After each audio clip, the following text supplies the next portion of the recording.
bareng karo tatu iki.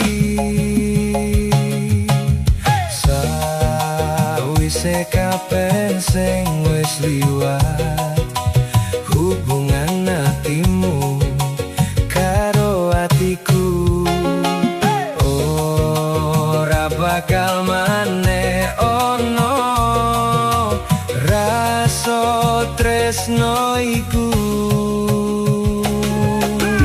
Kowe janji bakal setya ngancani atiku wis loro, amarga mok larani goromu. Kabeh wis rampung, atiku lan atimu ora bakal iso sambung.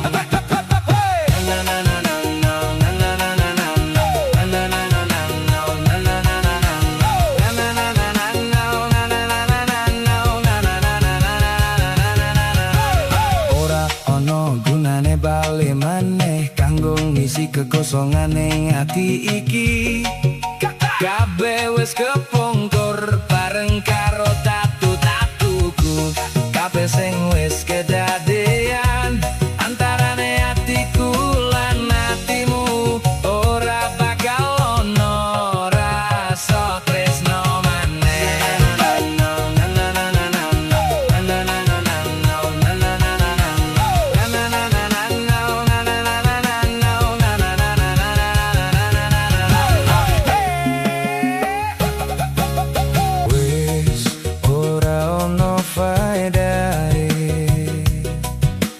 Kowe bali mung nambah lorone ati.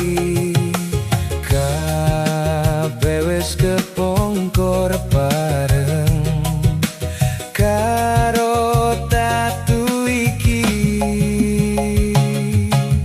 Kowe janji bakal setya ngancani atiku wis loro, amarga mok larani goromu.